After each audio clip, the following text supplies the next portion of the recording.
నమస్కారం.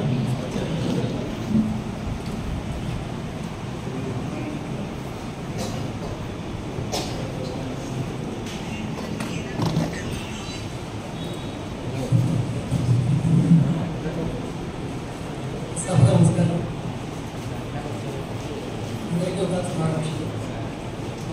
నా శీర్షిక గాజులు దొరుకుని కూర్చోవడం.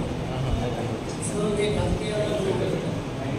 మన రాజకీయాల్లో తరచు ఉంటూ అనేది నువ్వు విన్న త్రిశబ్దం నీ తల్లి గాజులు చప్పుడే. నువ్వు విన్న త్రిశబ్దం నీ తల్లి గాజులు చప్పుడే. ఆ చప్పుడే నీ ఆకలి తీర్చే రాకాన్ని అవ్యక్తంగా నేర్చుకున్నావు. ఆ చప్పుడే నీ ఆకలి తీర్చే రాకాన్ని అవ్యక్తంగా నేర్చుకున్నావు. నీ తొలి ఆటలన్నీ అమ్మ గాజులతోటే. నీ విప్పుపై తొలి దెబ్బ గుర్తు అమ్మ గాజు. నిన్ను గెలిచిన గాజు నువ్వు చూసే క్షమాపణ ప్రకటనలు ఏమీ అనలేక ఒక్కోసారి గాజు చప్పుడుగా పరివర్తన చెందుతాయి. చేయడానికి నీకు ప్రపంచాన్ని జయించే శక్తి ఇవ్వడానికి. ఆమె గాజులు ధరించి ఇంట్లో కూర్చునేది నీకు ప్రపంచాన్ని జయించే శక్తి మాత్రమే అనిపిస్తుంది. నేను గాజు కూర్చోలేదు అని చెప్పి